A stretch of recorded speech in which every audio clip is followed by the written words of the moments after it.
आज मैं इस वीडियो में बताऊंगा कि हम लोग ASP.NET Core MVC में किस तरह से हम लोग edu.net का हम लोग यूज़ करके एग्जिस्टिंग डेटा को हम लोग अपडेट करेंगे।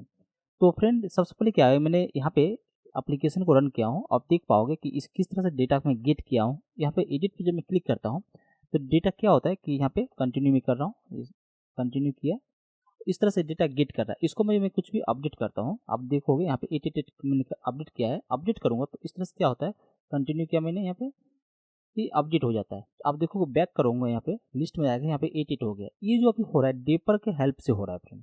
मैं चाहता हूँ edu.net का यूज़ करूँ और उससे मैं इसको अपडेट करूँ। सबसे पहले मुझे क्या होता है कि सबसे पहले मुझे जाना पड़ेगा यहाँ पे, ये जो मेरा अपडेट का जो कोड है, मैं जाऊँगा कि अपडेट का कोड मुझे कहाँ लिखना पड़ेगा।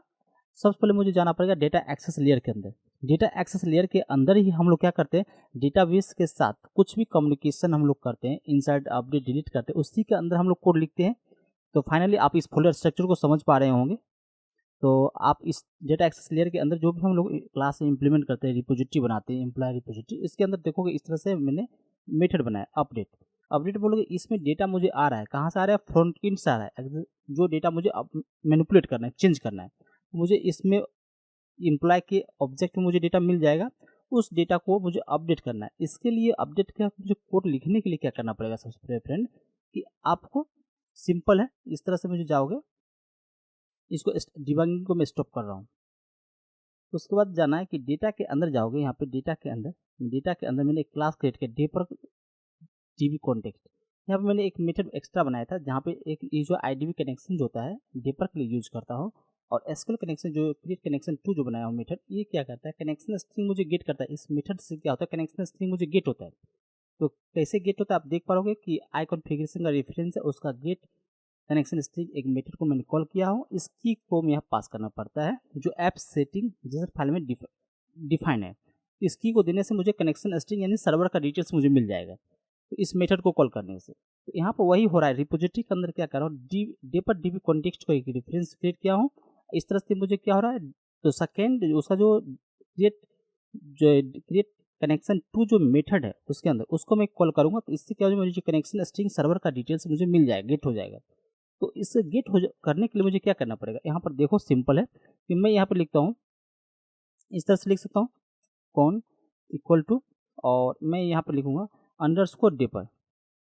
तो इस तरह से आप भी लिखोगे और क्रिएट, इस तरह क्रिएट कनेक्शन टू, इस दो मेथड जो बनाया हूँ, ये जो मेथड बना हुआ है सिंपल है, किसके लिए, ये edu.net के लिए बनाया हूँ। ओके, तो इसके बाद में यहाँ पे क्या करना है कि एसक्यूएल कमांड एक क्लास होता है, इस चीज़ को ध्यान रखना है। COMM एसक्यूएल कमांड, इसको आपको यूज करना है, इस कमांड को। इसका एक इंस्टेंस क्रिएट करूँगा, इस तरह से आपको भी क्रिएट करना पड़ेगा। इसके बाद इसके अंदर दो पैरामीटर पास होता है, इस चीज़ को ध्यान रखना है, कोमा, इसके अंदर कोमा। इसका जो पहला पैरामीटर था इनलाइन क्वारी में लिखूंगा, जैसे मैं एसक्यूएल में लिखता हूँ, और उसके बाद यहाँ पे एक कनेक्शन स्ट्रिंग जो आया मेरा, उसको मुझे पास करना पड़ता है। इस चीज़ को ध्यान में रखना पड़ेगा फ्रेंड। इस तरह से पास किया और इसको टर्मिनेटर का मैं यूज करूँगा लास्ट में। तो यहाँ पे क्या करना है, इनलाइन क्वारी लिखने के लिए मुझे अपडेट का, जैसे मैं कमांड लिखता हूँ फ्रेंड, अपडेट, अपडेट के बाद क्या अपडेट करना है, टेबल नेम। तो मैं टेबल नेम क्या है, तो यहाँ से उठा लेता हूँ, ये टेबल नेम है employ.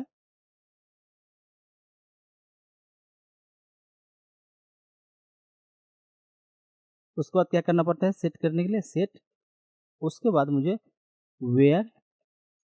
Where ID equal to, हम लिखेंगे emp.id। तो इस तरह से क्या होगा कि emp.id लिखने से मुझे emp.id मुझे गिट हो जाएगा। तो मुझे इस तरह से मुझे जो है @id का हम लोग यूज़ करते हैं। तो यहाँ पर मुझे आईडी जो होगा इस भी है, मैं जो भी डेटा को मुझे अपडेट करना है, तो सेट के बाद मुझे उस फील्ड को मुझे मेंशन करना पड़ेगा। तो फील्ड कैसे मेंशन करेंगे, फील्ड को मेंशन करने के लिए फील्ड मेंशन इस तरह से, एम्प्लॉय नेम आओगे यहाँ पे, इस तरह से इक्वल टू @एम्प्लॉय कोमा। इसी तरह में हम लोग अपडेट का क्वारी जो है, अपडेट का कोड इसी तरह से हम लोग लिखते हैं। एड्रेस को अपडेट करना है तो अपडेट एड्रेस वाले सेक्शन में गया, यहाँ पे गया, और अब एड्रेस लिखूँगा इक्वल टू, उसके बाद मैं यहाँ पे लिखूँगा एड्रेस, उसके बाद फिर कोमा दूंगा, और जितना भी हम फील्ड अपडेट करेंगे उसी तरह से कोमा से मुझे सेपरेट करना पड़ता है। और इस तरह से मुझे लिखूँगा mobile number equal to @ mobile number मैंने रख दिया। इस आईडी ये जो की जो मुझे कैसे मिलेगा, इसके लिए क्या करना पड़ेगा फ्रेंड, इस चीज़ को ध्यान रखना है आपको। इस तरह से मैं जो लिखूँगा CMD डॉट पैरामीटर्स, आपको इस तरह से लिखना पड़ेगा डॉट एड विद वैल्यू।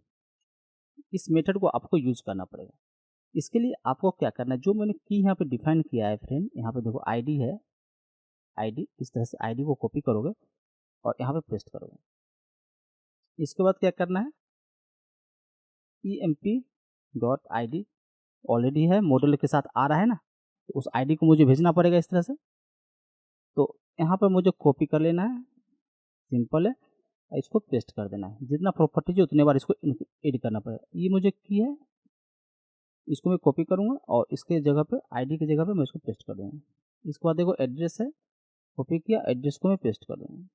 इसके बाद मोबाइल नंबर है, मोबाइल नंबर को पेस्ट कर दूँगा। इस तरह से इसको भी अपडेट कर दूँगा, सिंपल है, इसको भी अपडेट कर दूँगा। इस तरह से सिंपल एम्प्लॉय नेम लूँगा, इसको भी अपडेट कर दूँगा। ये मुझे की मिलेगी, की मुझे क्या होगा, की हो गया। अब मुझे क्या करना है, कनेक्शन करना है। क्या कनेक्शन करना है, ओपन करना है। आपको ओपन करना पड़ेगा, इसको भी यूज़ करना ही पड़ेगा। con.open एक फंक्शन होता है, इसको कॉल करना पड़ता है, ठीक है। इसके बाद क्या करना पड़ता है, यदि आप यहाँ पे अपडेट करना चाहते हो, लॉन्ग अपडेटेड आईडी जो भी हो इक्वल टू 0, बाय डिफॉल्ट में 0 यहाँ पे डाल दिया उसको। अब मुझे क्या करना है, यहाँ पे एग्जीक्यूट करना है, मुझे अपडेट करना है। इस कमांड को मुझे अपडेट अप करना है, जो मैंने लिखा हूँ डेटा को, वो जो डेटा आएगा वो अपडेट हो जाएगा। अपडेट करने के लिए आपको सिंपल है, INT लिखोगे, आई इक्वल टू, या रिजल्ट भी लिख सकते हो, लॉजिकल नेम है जैसे रिजल्ट इक्वल टू। अब मुझे CMD को क्या करना है, एग्जीक्यूट करना है।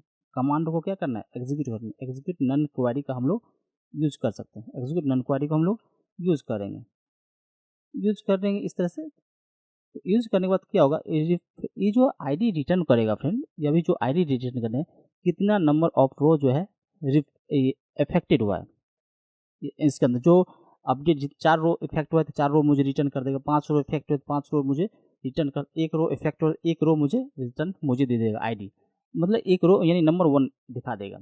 तो मुझे इस तरह से इसमें इसको चेक कर लूँगा, यदि यदि इस तरह से RE मैं लिखूँगा, इसे चेक कर लूँगा कि ये सक्सेस हुआ है या फेल हुआ है, तो कैसे पता चलेगा हमें। यदि मुझे यहाँ पे लिखूँगा रिजल्ट यदि ग्रेटर देन 0 है, 0 से बड़ा रहेगा तो क्या होगा, 0 से बड़ा होगा फ्रेंड, तो सिंपल है। तो 0 से यदि बड़ा होता है तो मुझे ये जो अपडेटेड जो मैंने वेरिएबल डिक्लेयर किया है इसको इक्वल टू एंड emp.id, देखो लॉजिक अपने हिसाब से लगाना है, कि ये नहीं कि जैसा मैं बोल दिया वैसा ही लॉजिक लगाना है, आपको सिर्फ समझना है, अंडरस्टैंडिंग आपको होना चाहिए। तो ये अपडेटेड आईडी में इसका आईडी में डालकर जो मॉड्यूल के साथ आ रहा है तो इसको आईडी में भेज दूंगा। ये आईडी जाने के बाद क्या हो जाएगा, ये आईडी मुझे यहाँ यदि फेल हो जाता है तो बाय डिफॉल्ट क्या मिलेगा, उसको 0 मिलेगा। इस चीज़ को ध्यान रखना है। तो ये मुझे जो यहाँ पे एक रिटर्न हो रहा है, तो इसको मैं अभी कमेंट कर देता हूँ, इस लाइन को भी, जो डेपर का ऑलरेडी यूज हो रहा था इसको मैं अभी कमेंट कर दिया। अब मैं यहाँ पे इसको पेस्ट कर दिया। ये जो अपडेटेड आईडी है इसको मैं रिटर्न करा देता हूँ।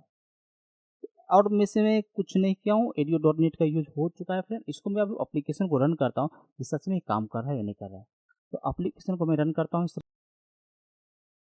जो एप्लीकेशन रन हो गया, बैक जाता हूँ। इस तरह 8 जो दिख रहा है इसको एडिट किया, इसको मैं कंटिन्यू कर देता हूँ फ्रेंड, इसको मैं कंटिन्यू कर देता हूँ। यहाँ पे 8 है, 9 कर दिया मैंने, अपडेट किया, कंटिन्यू करूँगा। देखो एम्प्लॉय अपडेट सक्सेसफुली 9 आ गया। अब देखो यहाँ पर भी पेज को मैं रिफ्रेश भी करता हूँ, देखो यहाँ पर अपडेट हो गया। तो इस तरह से हम लोग जो है ADO.NET यूज़ करके एग्जिस्टिंग डेटा को जो है अपडेट करता हूँ। इसके बाद जो मैं वीडियो बनाऊंगा किस तरह से हम लोग एग्जिस्टिंग डेटा को मैं जो है डिलीट करूँ। यहाँ पर राइट साइड में एक बटन लगाऊंगा, उस बटन पर क्लिक करने से एग्जिस्टिंग डेटा जो है मेरा रो जो है डिलीट हो जाएगा ग्रिड से। तो इस तरह से मैं नेक्स्ट वीडियो में मैं आपको बताऊंगा फ्रेंड। यदि ये वीडियो आपको पसंद आया हो तो प्लीज़ आप चैनल को सब्सक्राइब करें और वीडियो को लाइक करें फ्रेंड, क्योंकि मैं डॉट नेट रिलेटेड वीडियो में अपलोड करता हूँ फ्रेंड।